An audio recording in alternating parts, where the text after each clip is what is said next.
PP Savani university life મોલ્ટિંગ એકેડમીના સહયોગથી શિક્ષક દિન નિમિત્તે શિક્ષકોના સમર્પણ અને જુસ્સાની ઉજવણી કરવા માટે શ્રી વલ્લભભાઈ સવાણી સારસ્વત સન્માન પર્વ 2024નું ગૌરવપૂર્વક આયોજન કરવામાં આવ્યું હતું। આ કાર્યક્રમ ગુજરાતના શિક્ષણ મંત્રી માનનીય શ્રી પ્રફુલ્લ પાનસેરિયા અને માનનીય પૂર્વ શિક્ષણ મંત્રી નાનુભાઈ વાનાણીની ઉપસ્થિતિમાં યોજાયો હતો।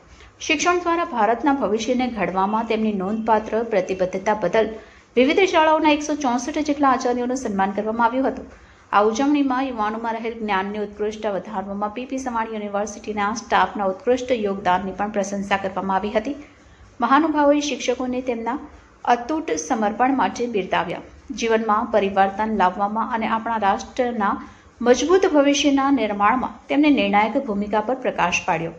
વધુમાં તમામ શાળાના આચાર્યોએ ભગવદ્ ગીતાનો અભ્યાસક્રમમાં સમાવેશ કરવાની તેમની પહેલ માટે શિક્ષણ મંત્રીને હૃદયપૂર્વક આભાર વ્યક્ત કર્યો હતો, જે એક પગલું છે કે વિદ્યાર્થીઓના નૈતિક અને બૌદ્ધિક વિકાસમાં ઘણો ફાયદો કરશે।